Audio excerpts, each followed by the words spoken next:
మన కవులు మన సంపద వేమన పద్యం.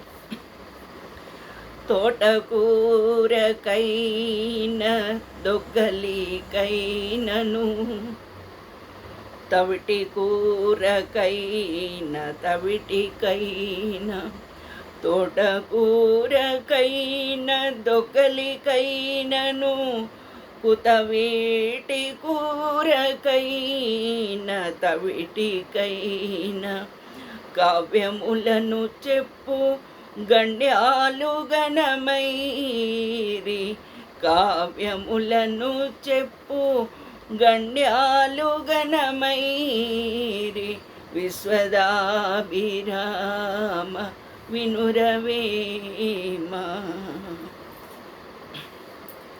దగా చేసే నీచ రసికులను తిట్టి ఊరుకోలేదు వేమన్. కవులకు ఆత్మాభిమానము, ఆత్మగౌరవము అవసరమని వేమన్న ఉద్బోధించారు. ఆత్మవిశ్వాసం లేక అధికారానికి, డబ్బుకి అమ్ముడుపోయే కవులున్నంతకాలం ఈ బోధకు విలువ ఉండదు అనేది వేమన్న వాదం.